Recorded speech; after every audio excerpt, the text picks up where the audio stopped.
ஞானானந்தமயம் தேவம் நிர்மல ஸ்படிகாகிருதிம் ஆதாரம் சர்வ வித்யானாமய கிரீவம் பாஸ்மகே. நெக்ஸ்ட்ஜென் அஸ்ட்ரோ டிவி நேயர்களுக்கு அஸ்ட்ரோ கே சேங்கரின் பணிவான நமஸ்காரங்கள்.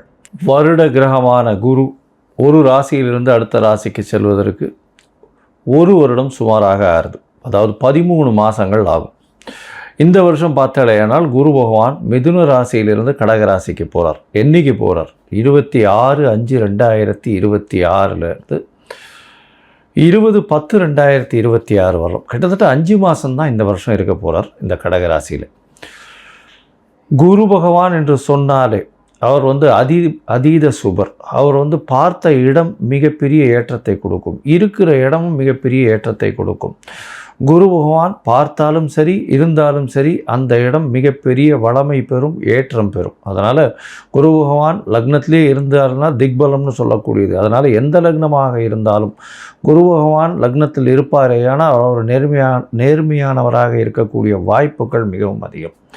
சரி, குரு பகவானை பொறுத்தவரையிலும் வேறு என்ன செய்யலாம், வேறு என்னென்னலாம் பார்க்கலாம் அப்படின்னு பார்த்தோம்னா, குருவினுடைய காரகத்துவம் என்ன அப்படின்னு பார்க்கும்பொழுது, குருவினுடைய காரகத்துவம் புத்திர காரகன்னு சொல்லக்கூடியவர். புத்திர காரகன்னா குழந்தை பிராப்திக்கு குருவினுடைய பார்வை மிகவும் அவசியம்.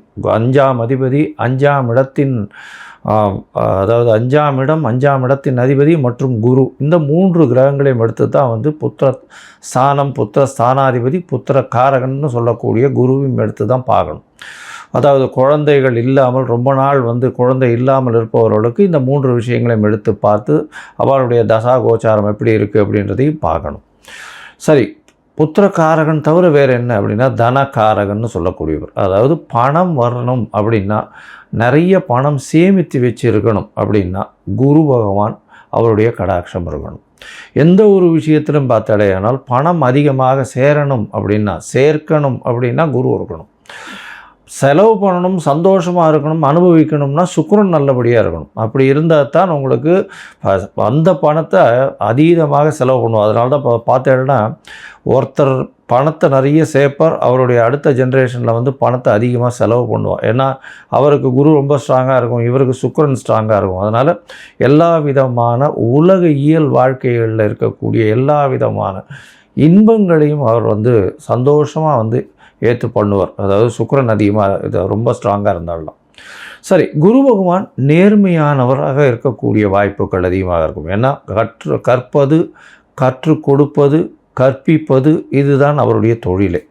அதை தவிர பார்த்தாலேனா எல்லாருக்கும் சொல்லிக் கொடுக்குறது. அதனால் சொல்லிக் கொடுக்குறதுன்னா இப்போ என்ன சொல்கிறதுனா நாலெட்ஜ் ட்ரான்ஸ்ஃபர்னு சொல்லுவோம், கேடி அப்படின்னு சொல்லக்கூடியது. அதே மாதிரி ஹெச்ஆர் அப்படின்னு சொல்லக்கூடியது, அட்மினிஸ்ட்ரேட்டிவ் இன்சார்ஜ், இந்த மாதிரியான விஷயங்களை சொல்லக்கூடியவர். அதே மாதிரி தங்கம் அப்படின்னு சொல்லணும்னால குருவுக்கு உண்டான ஒரு மெட்டல்னு சொல்லக்கூடியது தங்கம், தங்க ஆபரணங்கள். அதாவது எப்படி சொல்லணும்னா தங்கத்தை ஆபரணங்களாக பண்ணி ரொம்ப நகாசு வேலைகள்லாம் பார்த்தா அதில் சுக்கிரன் இருக்கும்.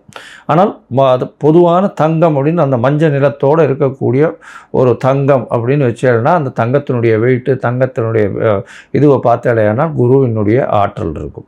அதனால தான் தங்கத்திற்கு குருவினுடைய இது உலோகமாக கொடுக்கப்பட்டிருக்கு. சரி, இது தவிர தாவரத்தில் பார்த்தாலும்னா முல்லைப்பூ, முல்லை செடி, அது தவிர இந்த வேர்க்கடலை இனிப்பு வகைகள், அதாவது கடலை மிட்டாய்னு சொல்லக்கூடியது, வேர்க்கடலை இனிப்பு வகைகள், சக்கரை பொங்கல், இந்த மாதிரியான விஷயங்கள்.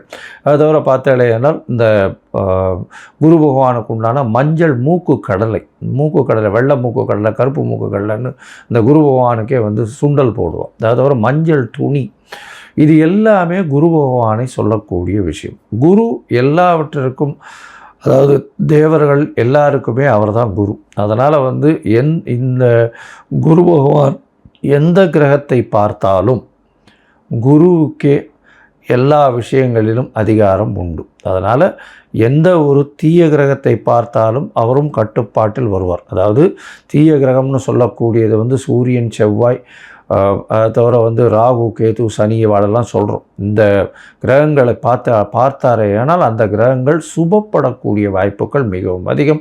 எந்த இடத்தில் இருந்தாலும் இந்த துர்கிரகங்கள் குருவின் பார்வையினால் சுபப்படக்கூடிய வாய்ப்புகள் மிகவும் அதிகமாக இருக்கும்.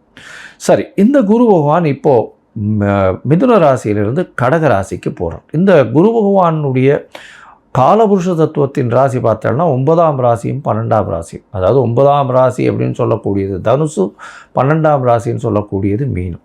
இந்த 2 ராசிக்கும் அதிபதியாக இருக்கக்கூடியவர் குரு. இந்த குரு பகவான் கடகத்தில் உச்சம் பெறுறார். கடகத்தில் உச்சம் பெறக்கூடியவர் குரு பகவான். இதில் என்ன ஒரு பெரிய விசேஷம் அப்படின்னா, குரு பகவான் 9ஆம் இடத்துல வந்து அதாவது உங்களுக்கு படிப்பு, அதை தவிர வெளிநாடு போய் படிப்பு, மேற்படிப்பு, இது எல்லாமே வந்து குரு பகவானால் நல்லபடியாக ஆசீர்வதிக்கப்பட்டால் மட்டுமே உங்களுக்கு கிடைக்கும். அதே மாதிரி 12ஆம் இடத்தினுடைய அதிபதினு சொல்லக்கூடியவர் காலபுருஷ தத்துவத்தின் பிரகாரம். அதன் மூலியமாக பார்த்தாலேயானால் குரு பகவான் சுப செலவுகளை கொடுப்பார். அதாவது 12ஆம் இடம் செலவுகளை கொடுக்கறது, அதாவது அயன சயன போகஸ்தானம் விரயஸ்தானம்னு சொல்லக்கூடிய இடம். உங்களுக்கு வந்து சுப செலவுகள் கொடுக்கணும். அதாவது பணம் வந்தாலும் சுபமாக இருக்கணும். அதை தவிர வெளிநாட்டில் போய் உங்களுக்கு வந்து அங்கேயே இருந்து பிஆர், அதை தவிர வந்து பர்மனெண்ட் ரெசிடென்ஷிப், அதை தவிர இந்த க்ரீன் கார்டு, இந்த மாதிரியான விஷயங்கள், H1B இதெல்லாம் வாங்கி அங்கேயே பர்மனெண்ட்டாக செட்டில் ஆகக்கூடிய பாக்கியத்தையும் உங்களுக்கு குரு பகவான் 12ஆம் இடத்துல இருந்தாலும் சரி, 8ஆம் இடத்திலிருந்து 12ஆம் இடத்தில் பார்த்தாலும் உங்களுக்கு அந்த வாய்ப்பினை நிச்சயமாக கொடுப்பார். சரி, இந்த குரு பகவான் இந்த ஒரு ராசிக்கும் என்ன பண்ணுறார் அப்படின்றத நம்ம பார்க்கலாம். அதற்கு முன்னாடி வந்து இந்த குரு பகவானை பொறுத்தவரையிலும் இன்னொரு பெரிய விசேஷமான விஷயம் என்ன அப்படின்னா, குரு பார்க்க கோடி நன்மைன்னு சொல்லுவோம். குரு பகவானுடைய பார்வைன்னு சொல்லக்கூடியது எந்த ராசியில் இருக்காரோ அந்த இடத்திலிருந்து 5ஆம் இடத்தையும் 7ஆம் இடத்தையும் 9ஆம் இடத்தையும் பார்க்குறார். 7ஆம் இடம்ன்றது 180 டிகிரியில் எல்லா கிரகங்களும் தன்னுடைய 180வது டிகிரியை பார்க்கக்கூடியது 7ஆம் இடம். அதில் வந்து எந்த ஒரு விஷயம் இல்லை. இப்போ விசேஷ பார்வைகள்னு சொல்லக்கூடியது வந்து செவ்வாய், சனி மற்றும் குரு, இந்த 3 கிரகங்களுக்கு இருக்குது அப்படின்னு சொல்கிறோம். அதை தவிர பார்த்தோம்னா ராகு கேத்துக்கு 3-11 இருக்குது, 3ஆம் இடமும் 11ஆம் இடமும் பார்க்கக்கூடியது இருக்குது அப்படின்னு சில கிரந்தங்கள் சொல்கிறது. இப்போது குருவினுடைய பார்வை 5-9, அதாவது அதிகமாக, அதாவது விசேஷ பார்வைகளாக இருக்கும். 5ஆம் இடம்னு சொல்லக்கூடியது விருச்சிகத்திலையும், 9ஆம் இடம் அப்படின்னு சொல்லக்கூடியது மீனத்திலையும் விழுறது. இதை தவிர மகரத்தையும் அவர் பார்க்குறார். ஏன்னா 7ஆம் இடமான கடகத்திற்கு 7ஆம் இடம்னு சொல்லக்கூடியது மகரம். இந்த மகரத்திலையும் அவர் அவரை பார்க்குறார். இதன் மூலியமாக என்ன ஆகும்? குரு பார்க்க கோடி நன்மை. அந்த இடம் எல்லாமே வளம் பெறும், சுபம் பெறும். அதை தவிர பார்த்தேனால் குரு பார்க்கறதுனால திருமண பாக்கியங்கள் ஏற்படும். அதாவது குரு பலம் வந்ததா அப்படின்னு சொல்லக்கூடியது. குரு பலம் வந்தது அப்படின்னு சொல்கிறது வந்து என்னென்னா, குருவினுடைய பார்வை 2, 4, 7, 8, 12 இந்த மாதிரியான விஷயங்களில் வந்ததே. ஆனால் குருவினுடைய பார்வை பட்டாலே, அதாவது அது வந்து நிச்சயமாக அவர்களுக்கு வந்து திருமண பாக்கியம் ஏற்படக்கூடிய வாய்ப்புகள் மிகவும் அதிகம். இதை தவிர பார்த்தேனால் 5ஆம் இடத்தை குரு பார்த்தாலும், அதை தவிர 5ஆம் இடத்தில் குரு இருந்தாலும் குழந்தை பிராப்தியும் ஏற்படக்கூடிய பாக்கியம் உண்டு. அதனால் இந்த குரு எந்த இடத்தில் இருந்தாலும் சுபத்தை செய்வார். எந்த இடத்தில் இருந்தாலும், எந்த துர்கிரகங்களோடு இருந்தாலும் அவரையும் சுபப்படுத்தக்கூடிய வாய்ப்புகள் மிகவும் அதிகம். இந்த குரு சிம்மத்தை பார்த்து, அதாவது பொதுவாகவே பார்த்தோம்னா சிம்மத்தை பார்த்து, சிம்மாதிபதியும் பார்த்து, அந்த மாதிரியான பொசிஷன்லாம் வந்ததுன்னா குரு பகவானை பொறுத்தவரையிலும் அரசாங்கம், அரசு தொழிலில் வந்து பெரிய ஏற்றத்தை கொடுக்கக்கூடியவராக இருப்பார். அதனால் குரு பகவான் மிகப்பெரிய ஏற்றத்தை கொடுக்கக்கூடிய காலகட்டமாக. சரி, இந்த குரு பகவானை பொறுத்தவரையிலும் எளிய பரிகாரங்கள் அப்படின்னு சொல்லக்கூடியது என்ன அப்படின்னு பார்த்தோம்னா, குருவினுடைய காயத்ரி. குருவினுடைய காயத்ரி என்ன அப்படின்னு பார்த்தோம்னா, ஓம் ரிஷபத்வஜாய வித்மஹே கிருணி ஹஸ்தாய தீமஹி தன்னோ குரு பிரச்சோதயாத்து அப்படின்ற இந்த குரு காயத்ரி மந்திரமும், இல்லை குரு பிரம்மா குரு விஷ்ணு குரு தேவோ மகேஸ்வரா குரு சாக்ஷாத் பரபிரம்மா தஸ்ய குரவே நமஹா அப்படின்ற இந்த குருவினுடைய எளிய இந்த காயத்ரி மந்திரத்தையும் ஒரு நாளைக்கு 3 தரம் சொல்லிட்டு வர்றதன் மூலியமாக எந்த விதமான பிரச்சனைகளும், குருவினால் வரக்கூடிய பிரச்சனைகள் நிச்சயமாக அகலும். அதை தவிர பார்த்தோம்னா இன்னும் எளிய பரிகாரம்னு சொன்னால், அருகில் இருக்கக்கூடிய தட்சிணாமூர்த்திக்கு போய் நெய் வழக்கு போட்டு வாங்கும், நெய் தானம் கொடுங்க. கோவிலில் இருக்கக்கூடிய அர்ச்சகருக்கு வேஷ்டி தானம் கொடுங்க. அதை தவிர வந்து பட்டு தானம் கொடுங்க. உங்களால் முடிஞ்சதுன்னா சதுர்த்தி தேங்காய் உடைச்சின்னு வாங்க. குரு பகவானுக்கு உண்டானது தேங்காய்ன்னு சொல்லுவோம். அதனால் பிள்ளையாருக்கு தேங்காய் உடைக்கிறது பெரிய விசேஷம்.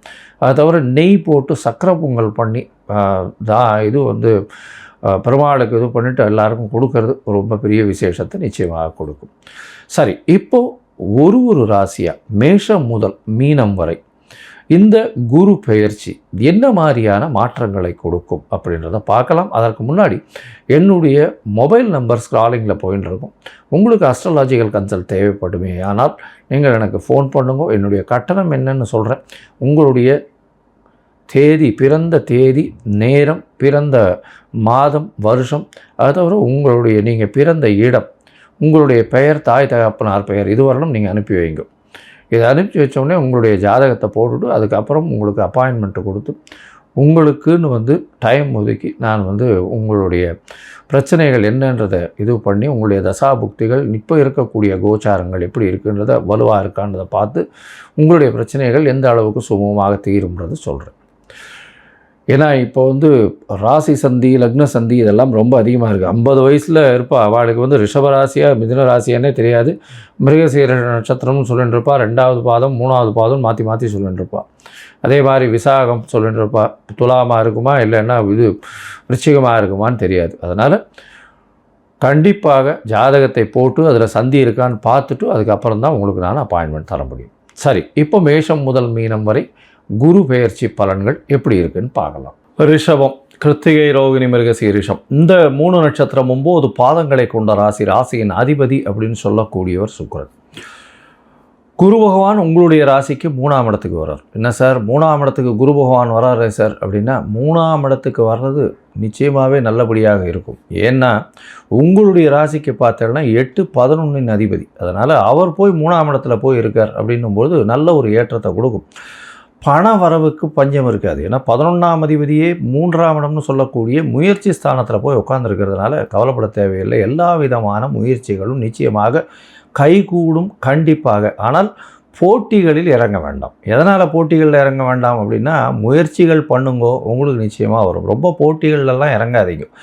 ஏன்னா 3ஆம் இடம் அப்படின்னு சொல்லக்கூடியது முயற்சி ஸ்தானம். முயற்சி ஸ்தானத்தில் உங்களுடைய முயற்சியில் சுபர் இருக்கிறதுனால நல்ல ஒரு ஏற்றம் கிடைக்கும். அதுவும் 8ஆம் அதிபதி 3ஆம் இடத்துல இருக்கார். அதனால் வெளிநாடு போகக்கூடிய யோகத்தை கண்டிப்பாக கொடுக்கக்கூடிய காலகட்டமாக இருக்கும். சரி, இந்த குரு பெயர்ச்சி அதாவது மிதுனத்திலிருந்து கடகத்துக்கு 26/5/2026 20/10/2026 வரலும் உண்டான காலகட்டத்தில் கடகத்தில் உச்சமாக வேறு இருக்கார். அதனால் பார்த்தோம்னா உங்களுடைய தொழிலில் செய்யக்கூடிய தொழிலில் அதீதமான லாபங்கள் வரக்கூடிய வாய்ப்பு. ஏன்னா குரு பகவானே 11ஆம் இடம் அப்படின்னு சொல்லக்கூடிய உங்களுடைய லாபஸ்தானத்தை பார்க்குறார். 11ஆம் இடம்னு சொல்லக்கூடியது நீங்கள் நினைத்தது எல்லாமே நடக்கக்கூடிய காலத்தை அவர் நிச்சயமாக. இவ்வளோ நாள் சனி பகவான் இருக்கார், அதுவும் நல்ல ஏற்றம். ஏன்னா 11ஆம் இடத்துல சனி பகவான் இருக்கிறது ரொம்பவுமே விசேஷம். எந்த ஒரு விஷயமாக இருந்தாலும் நிச்சயமாக நல்ல ஒரு ஏற்றத்தை கொடுப்பார். அதாவது நீங்கள் நினைச்சது எல்லாமே கைகூடக்கூடிய காலகட்டமாக அமையும். ஆனால் 11ஆம் இடத்தில் சனி பகவான் இருக்கிறதுனால மூத்த சகோதரிகளோட சிறு சிறு மனக்கசப்புகள் வரும். ஆனால் இப்போ பார்த்தீங்கன்னா அவர்களால் உங்களுக்கு ஆதாயம் அதிகமாக இருக்கக்கூடிய வாய்ப்பு உண்டு. ஏன்னா குரு பகவான் தன்னோட வீட்டையே பார்க்குறார். 11ஆம் இடத்தையே பார்க்கறது பெரிய விசேஷத்தை கொடுக்கக்கூடிய காலகட்டமாக அமைய போகிறது. அதுவும் பார்த்தீங்கன்னா இந்த டைரக்டர்ஸ், ஆர்ட் டைரக்டர்ஸ், அதை தவிர ஃபிலிம், இந்த சின்னத்திரை பெரிய திரை இந்த இதில் இருக்கிறவா, கேமராமேன், இவாளுக்கெல்லாம் பெரிய ஏற்றம் கிடைக்கக்கூடிய வாய்ப்புகள் இந்த காலகட்டத்தில் நிச்சயமாக இருக்கும். ஒரு பெரிய புகழ், அந்தஸ்து, கௌரவம்லாம் வரக்கூடிய வாய்ப்புகள் உண்டு. ஐடி ஃபீல்டில் இருக்கிறவாளுக்கு பெரிய ஏற்றம் கிடைக்கக்கூடிய வாய்ப்புகள் உண்டு. இந்த 3ஆம் இடத்தில் இருக்கக்கூடிய குரு பகவான் அவருடைய விசேஷ பார்வைகள்னு சொல்லக்கூடிய 5ஆம் இடத்தை பார்க்குறார். 5ஆம் இடத்தை பார்க்கும் பொழுது உங்களுக்கு 7ஆம் இடமாக இருக்குது. அதாவது 5ஆம் பார்வையில் உங்களுக்கு 7ஆம் இடத்தை பார்க்குறார். இதனால் குருபலம் வந்தாச்சு அப்படின்னு சொல்லக்கூடிய திருமணத்திற்கு பார்த்து கொண்டிருக்கக்கூடிய ஆடவர் பெண்டீர் இவர்களுக்கு கல்யாணம் ஆகக்கூடிய வாய்ப்புகள் இந்த காலகட்டத்தில் நிச்சயமாக அமையும். ஏன்னா உங்களுடைய ராசிக்கு 7ஆம் இடத்தை பார்க்கறது அப்படின்றதுனால குரு பலம் நிச்சயமாக வந்திருக்கு. இதன் மூலியமாக பார்த்தலையானால் நிச்சயமாக உங்களுக்கு திருமணம் எவ்வளோ நாளாக பார்த்துருந்து தட்டின்னு போயிட்டே இருந்ததெல்லாம் நிச்சயமாக திருமண பாக்கியம் ஏற்படக்கூடிய காலகட்டமாக அமையிறது. இதை தவிர பார்த்தாலேயானால் பார்ட்னர்ஷிப் பிஸ்னஸில் பெரிய ஏற்றம் கிடைக்கும். பார்ட்னர்ஷிப் பிஸ்னஸில் பார்த்தாலேயானால் உங்களுக்கு திடீர் பணவரவு வரக்கூடிய வாய்ப்பு, வெளிநாட்டில் புது பார்ட்னர்ஷிப் அமையக்கூடிய வாய்ப்புகள் இருக்கும்.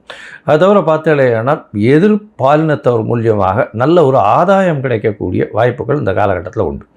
உங்களுடைய ராசிக்கு பார்த்தோன்னா 9ஆம் இடத்துல வந்து குரு பகவான் பார்க்குறார். குரு பகவான் 9ஆம் இடத்தை பார்க்குறார் அப்படின்னும் போது உங்களுக்கு வெளிநாடு, வெளியூர், வெளிமாநிலம் சென்று படிக்கக்கூடிய யோகத்தை கொடுப்பார். 9ஆம் இடம்னு சொல்லக்கூடியது உங்களுக்கு பாக்கியத்தை கொடுக்கக்கூடிய இடம். பாக்கியஸ்தானத்தை வந்து குரு பகவானே பார்க்கறதுனால உங்களுக்கு பாக்கியங்கள் வரக்கூடிய வாய்ப்பு. என்ன பாக்கியம்? இப்போ அதாவது போஸ்ட் கிராஜுவேஷன் படிக்கிறது, மேற்படிப்பு படிக்கிறதுக்குன்னு வெளிநாடு, வெளியூர் போகக்கூடிய வாய்ப்பு இந்த காலகட்டத்தில் நிச்சயமாக அமையும். அது தவிர 11ஆம் இடத்தையும் குரு பார்க்கறதுனால செய்யக்கூடிய தொழிலில் அதீதமான லாபங்கள் வரக்கூடிய வாய்ப்பு இந்த காலகட்டத்தில் நிச்சயமாக அமைய போகிறது.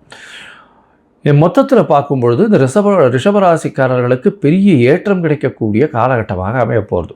உங்களுடைய ராசிக்கு 3ஆம் இடத்தில் வரக்கூடிய குரு பகவான் மூலியமாக உங்களுடைய இளைய சகோதரர்கள் மூலியமாக நல்ல ஒரு ஏற்றம் இருக்கும். கவிதை, கட்டுரை இதெல்லாம் எழுதுகிறவாளுக்கு நல்ல ஒரு ஏற்றம் இருக்கும்.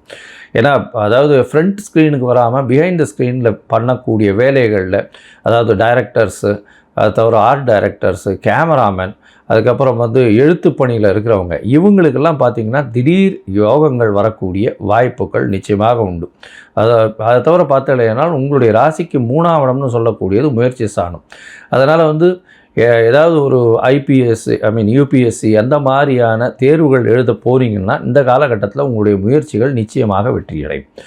உங்களுடைய ராசிக்கு 7ஆம் இடத்தை குரு பார்க்குறதுனால, குரு பகவானின் பார்வை இருக்கிறதுனால 7ஆம் இடம் வலுத்து போகிறது. குரு பலம் வந்தாச்சு. அதனால் வந்து குரு பலன் நிச்சயமாக கிடைக்கக்கூடிய வாய்ப்புகள் உண்டு. இந்த காலகட்டத்தில் திருமண பாகியம் ஏற்படும். இவ்வளவு நாளாக திருமணத்துக்கு பார்த்து கொண்டிருந்தவர்களுக்கு இப்பொழுது தட்டி போயிட்டே இருந்தது. இப்போ திருமணம் கண்டிப்பாக கைகூடக்கூடிய வாய்ப்புகள் இந்த மே மாதத்து 26/5 அமையக்கூடிய வாய்ப்புகள் நிச்சயமாக உண்டு. உங்களுடைய ராசிக்கு 9ஆம் இடத்தை குரு பார்க்கறதுனால தந்தையின் உடல்நிலையில் நல்ல ஒரு ஏற்றம் இருக்கும். தந்தையினுடைய சொத்துக்கள் வந்து சேரக்கூடிய வாய்ப்பு உண்டு. தந்தையின் மூலியமாக வரக்கூடிய பணங்கள் நிச்சயமாக வரக்கூடிய வாய்ப்புகள் உண்டு. மேல்நாடு போய் படிக்கக்கூடிய வாய்ப்பு, வெளியூர், வெளிமாநிலம், வெளிநாடு சென்று படிக்கக்கூடிய வாய்ப்புகள் இந்த காலகட்டத்தில் வந்தே தீரும். உங்களுடைய ராசிக்கு 11ஆம் இடத்தை குரு பார்க்குறார். அதனால் அதீதமான லாபங்கள் வரும். மூத்த சகோதர சகோதரிகளோடு நல்ல ஒரு ஏற்றம் கிடைக்கக்கூடிய வாய்ப்புகள் உண்டு. செய்யக்கூடிய தொழிலில் பெரிய ஏற்றம் கிடைக்கக்கூடிய காலகட்டமாக அமைய போகிறது.